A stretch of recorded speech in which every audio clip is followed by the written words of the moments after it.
What's happening, everybody? Boy Big Brando, and are you thinking about making t-shirts from home or possibly starting a t-shirt business? Let me see if I could help you out with some tips and tricks and maybe give you a little bit of advice. Now, I've been printing on t-shirts since the 90s. I've learned a few things over the years and I kind of just want to share that information with you guys. Now, if you landed on this video, chances are you're looking at all the different options out there. There's screen printing, there's DTG, which is direct to garment, there's DTF, which is direct to film, which is like a film transfer that requires using a heat press. Chances are if you've also looked at heat transfer vinyl, having something like a vinyl cutter like this back here is something that you might have thought about. And on top of that, you might have seen videos of people doing sublimation. These are all really, really good options, but you're trying to figure out what's the best option for you. Let me share a little bit of what I do, give you a little bit of insight on how it works, and see if I could help organize the clutter that's going around in your brain, because a lot of this stuff is overwhelming. Now, I started out screen printing. That's how I learned how to create t-shirts. Once again, this is back in the 90s when I learned how to screen print. There wasn't a lot of options out there. It was just mastering that craft. And it came with a lot of the crazy equipment, right? You got to be able to burn the screens. You have to have somewhere to store the screens. You have to be able to coat the screens with the emulsion. You need somewhere to actually push ink through the screen, so you need a station for that. You also need a wash basin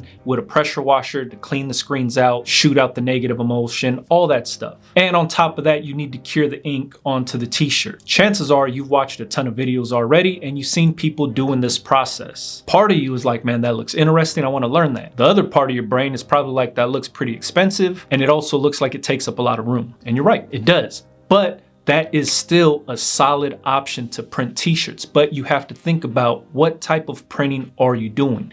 Do you want to get into this business to print for others? Are you getting into this business to print t-shirts to sell, like your own designs and sell them? Are you thinking about starting your own clothing brand or clothing line? These are things that you need to think about when you're getting into this business. Is where are you going to focus your time and energy? What are you going to learn? And where's the money going to come from? A lot of times we're looking at all these videos and somebody's teaching you how to push the buttons and how to do everything, and it gets overwhelming. And at a certain point, it starts to look easy because the person on YouTube is showing you the highlight reel of, hey, this is all it takes is do this, do this, do this. Bingo, you're in the money. But you have to sit down and really plan this thing out. So it all depends what your statement of work is going to be. If you're planning on mass producing t-shirts, printing in bulk for other people, and you have the space for it, screen printing is where it's going to be at. The downside, you need the space for it. There is a big learning curve and you have to invest in the right equipment. So what's your other options? After you thought about what type of business you wanted to run, you could do a lot with a heat press. You could still print and mass produce for people using a heat press. You could order transfers, get you a good solid heat press, and get to the money. Doesn't require a lot of space. As long as you have a tabletop and an outlet to plug the press into, you can start up fairly quick. So let's talk about heat presses for a bit. There's a lot of different ones on the market. You're gonna see a ton of different ones at a bunch of different price points. One of the big things you're gonna have to really be honest with yourself is the type of volume you plan on doing with that heat press. That's gonna affect the heat press that's right for you. A lot of people think bigger, better, more expensive, that's the best press. But a lot of times people don't need that. When it comes to price and heat press, in my experience, it's always the higher the price, the higher production machine it is. Meaning those Hottronics, those Geonites, the top dollar presses that you see everybody use, that's an industry standard press, is thousands of dollars. But those presses are made to put thousands of t-shirts through that thing. They're made for high production. Very good quality. Can you do 1 or 2 t-shirts on it? Yeah, but it might be a little overkill to spend that on a press that you're only gonna be doing 1 or 2 t-shirts a day on. So you don't have to invest in that. You can always upgrade later. But to me, in my experience, the higher the price tag, the higher the production of machine. Meaning, how many t-shirts can you put through that in one sitting? Now, the cheaper price tag machines, there's nothing wrong with those. But those are made for smaller runs, smaller jobs. Not necessarily size smaller, but I'm talking about quantity going through that machine. For example, you have stuff like, I think it's called the HTV Ront. It's like that little auto press and it's fairly new, lightweight. That's a perfect machine to get started on. Price point is really cool, but you're limited to what you can do because of the pressure. But outside of that, if you're just doing DTF transfers or you're doing some heat transfer vinyl, you could do that all day long. Bang out a bunch of t-shirts on that thing. Nothing wrong with that that press, especially if you're pressing live at events, that's a pretty good option. Then you have these other craft style presses. HPN makes the Craft Pro. These are the ones that come in fancy colors. They come in smaller sizes, not necessarily the huge sizes, but I think they go up to 15 by 15, which is a standard size for a heat press. These things are good to get started with. They hold their value and they're quality machines. Are you gonna be sitting there doing hundreds of t-shirts in one day on that thing? Probably not. When you think your volume is going to get to that, that's when you start looking for presses like the Signature Pro that has the auto open feature. To me, that's a plus. If you're doing a lot of pressing, you don't want to have to sit there and keep yanking on that thing to lift it up. You want something that's going to auto open, make your life a lot easier, and it comes down to production. How many t-shirts are you going to be pressing? You have to be honest with yourself. And yeah, I get it. When you're first starting out, you're not doing that many t-shirts. But like I said, you can always upgrade later. Get something that you could get your feet wet with, something that fits your budget. And then you can always upgrade as business increases. You can actually start to make the business justification to upgrade your press. Remember, the press is where all the money's going to be made at. So you want to invest in something quality and something that's going to be good, but also you do not want to operate outside of your budget. Do not go broke trying to get rich. You're going to have a lot of people saying you got to invest in yourself, blah, blah, blah. You can invest in yourself within your budget. Now, the presses that I use, obviously, Heat Press Nation Signature Pro. To me, that's a workhorse of a machine. I've had it for years already. No issues. I put hundreds, if not thousands of t-shirts through this thing every single week. We are running this thing ragged and it holds up to everything we throw at it. To me, 15 by 15 is a good standard size press. If you're planning on doing bigger designs, 16 by 20 is something you're gonna have to look into.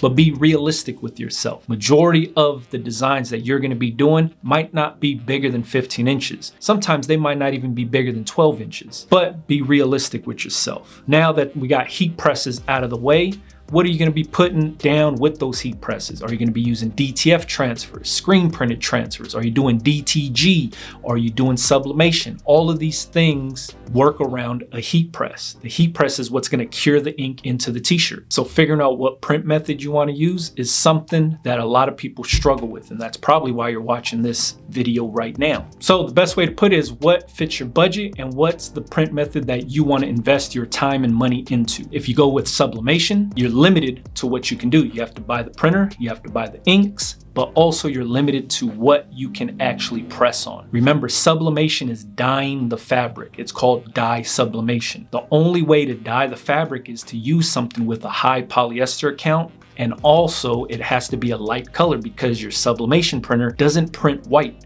So you're mostly going to be printing on white polyester shirts.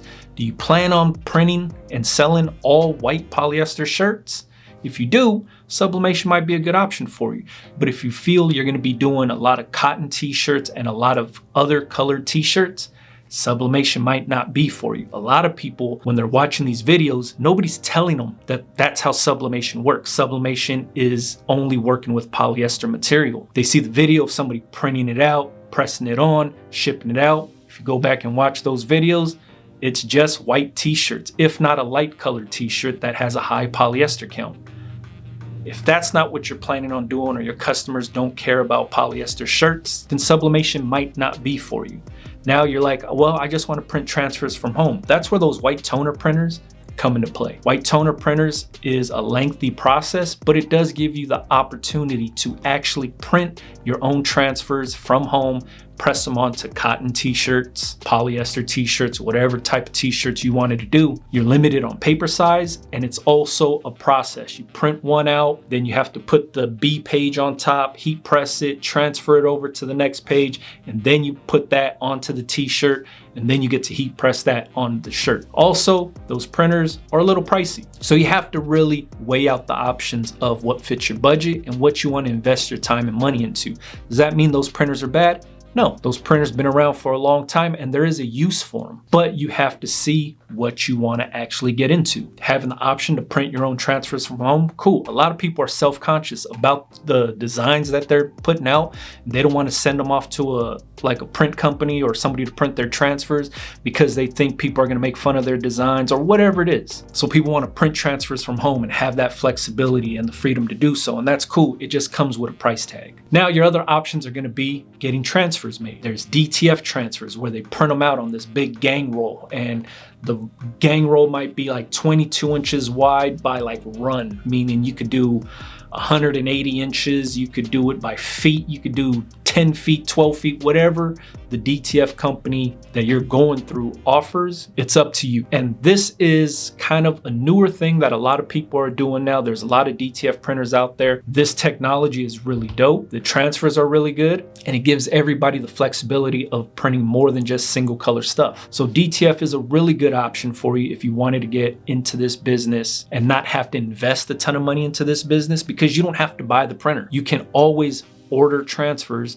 from somebody else that already owns the printer. And like I said, utilize those gang rolls. The gang roll's 22 inches wide. You could gang up a bunch of designs on these rolls, get your cost down, increase your margins. It's a really good way to go. You also have things like screen printed transfers, which is like plastisol ink that's screen printed but onto a transfer sheet. So like traditional screen printing, burn a screen, you push the ink through the screen onto the t-shirt. Same printing process, burn the screen, push the ink through the screen, but instead of printing directly onto the t-shirt, it prints onto a transfer sheet, and then you apply that transfer sheet onto the t-shirt. Same printing process, different curing process. Traditional screen printing, when you print onto the shirt, you send that shirt through a conveyor belt dryer, like the little pizza oven, and it bakes the ink into the shirt at a certain temperature. Using screen printed transfer, you cure the ink into the t-shirt using your heat press. At a certain temperature, you peel the transfer off, and now the transfer lives on the t-shirt. Same printing process, different curing process. So you could order, if you wanted that screen print feel, or you really want screen printed ink like plastisol inks on your t-shirts, and that's what you feel you want to offer your customers, you have the option to use plastisol transfers. And once again, I'll leave links to everything in the description box for you guys, for equipment, for transfers, the different types of transfers, all that good stuff.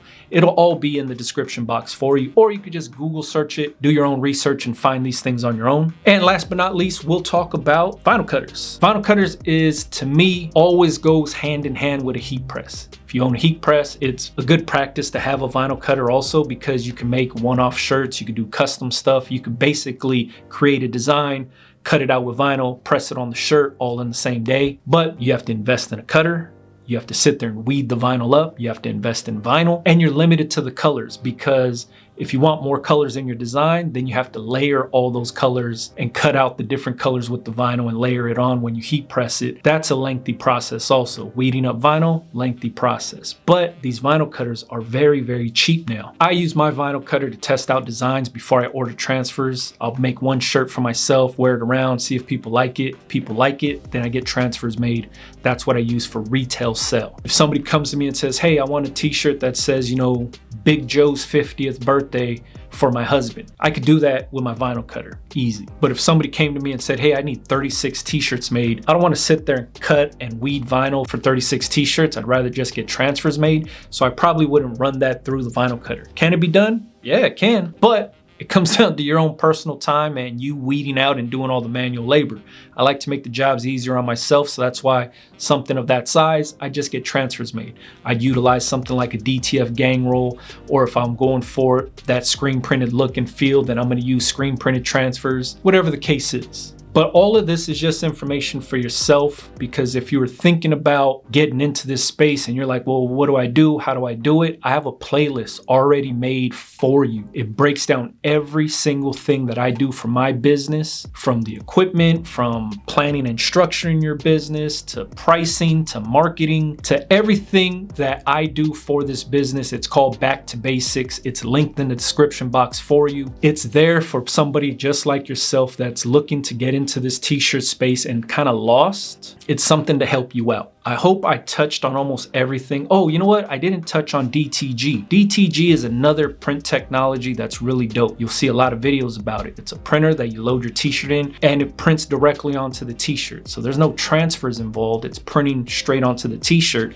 You still have to cure the shirt with the heat press, but at the end of the day, you have to invest into that printer. That printer, kind of a nightmare, but don't let me talk you out of it. If you wanted to do some research and find one for yourself, by all means, go for it. I owned them before. I also had homemade DTG printers, and I bought pretty expensive DTG printers, and they all have the same horrible issues, especially when it comes to the white inks. But if you don't mind maintaining your machine and you don't mind getting dirty with the machine, that thing can make you a ton of money. Really dope technology. It's a bit of a process. You have to pre-treat the t-shirt, you load it onto the printer, you print directly onto the printer. Almost everything has a white underbase. So you're gonna be printing, like if you're printing on like a dark color shirt like this, it'll lay down a white underbase and then print on top of that white underbase. And then you cure the shirt with a heat press or conveyor belt dryer, whatever you choose. And then the t-shirt's done. The printer doesn't go that fast. It's pretty slow. It's like just going back and forth, and it's kind of just on a little bed and it's just printing. It's up to you if you wanted to get into that. I didn't touch on that. It's a good option for somebody that has the capital and the money to get into it, if you know what you're gonna do with that machine. If you're printing one-off things, if you're printing on demand for somebody, it's a good option to have. You do have to baby that machine. You do have to maintain it very well to get crispy, clean prints, but it is a good option out there. And I'm not bashing it. I'm just giving you my experience with those machines. So like I said, if you wanted to learn more about my business and how I run it, I have that playlist broken down in video form for you. If you wanted to go and just watch the marketing video, or if you just wanted to watch the equipment video, or if you wanted to watch a video about pricing or whatever it is, it's already broken down for you. Check that playlist out. Do research. That's all it is. Educate yourself, do a little bit more research, figure out what works for you, what your budget will allow you to do, and then learn how to work within your budget. Do not work outside of it. Like I said, do not go broke trying to get rich. It's not worth it. If you have any questions about anything that I talked about here, please leave it in the comments for me. It's always easier to ask all your questions in the comments. If you're new here, welcome to the channel. And if you ever wanted to see what I do in this shop, in my retail store, if you ever wanted to see small tutorials on how I press stuff, how I embroider on stuff, you can find that on my Instagram at BigBrandoTV. That's where I share a lot of what I do on a daily is put onto Instagram for you. I also put it on YouTube Shorts and TikTok, but Instagram is where you can really find all that information, all right? Hopefully this video reaches the people that need this information. Catch you guys on the next one, man. Yeah.